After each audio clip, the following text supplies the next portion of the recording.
Hey guys, welcome to Car Review, I guess. I went and seen the Project Hail Mary a couple of days ago and just want to jump on here and give you a real quick review because it wasn't bad. I've seen a lot of bad movies that I was happy to go and wait for it to come on streaming. Other ones I was like, I could have seen it in the movie theater, would have been happy with it, but was it worth the $6.50 to $20 that could be at the movie theaters nowadays? Not really. This one actually looks good, sounds good, the music scores are fun, the story itself is really good. The Rock, not that Rock, the other Rock, the Rock companion in this movie was an interesting add-in because a lot of these movies have Grogu, which is just like the cute Yoda thing, and then they run that into the ground to where I really am debating if I want to go see The Mandalorian and Grogu, just because they're using the cute to get you to go see the movie.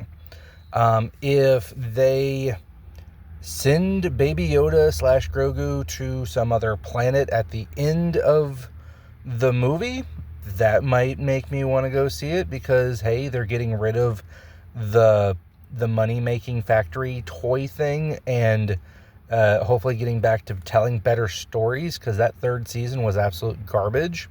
But we're not really here to talk about that. We're here to talk about Project Hail Mary.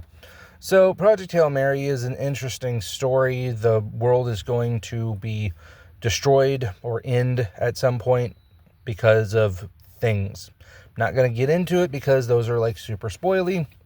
You'll have to go see it or wait until it comes out. I believe it's going to be out on Amazon Prime because it's owned by Amazon. So, of course, it's going to be on its own streaming service. It might be on like Fandango to rent or something before then, but the movie itself was actually pretty good. The storyline ran a little bit long, but not bad. It could have cut out maybe 10-15 minutes of its runtime just to tighten it up a bit.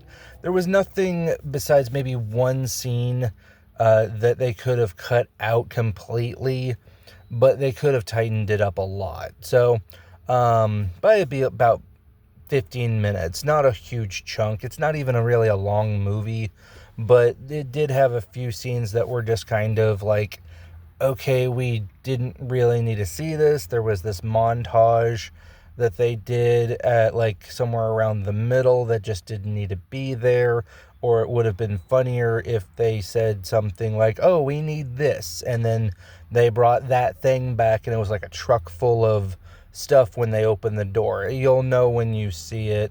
It's not a bad scene. It's a fun little, they're doing stuff. But it's just a montage, and the montage could have been a little bit better. It didn't need to be there all that much, or it could have just been cut in half by just having another scene where they have like an absurd amount of the thing that they were looking for.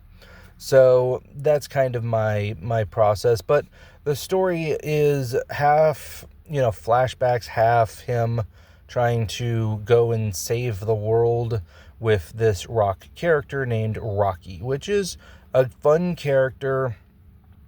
He's kind of oddball, but like he's an alien, so it makes sense. And they're not going for the cute because he's literally a rock thing. It's not like Korg, but it is kind of like Korg, but he's not annoying. So that's actually really good for them, that they made a character that's not like there just for the jokes, but can do jokes. So all in all, it's a good movie. I suggest you guys go see it. So I am Mike with Mike W Productions, and we will see you next time. Peace.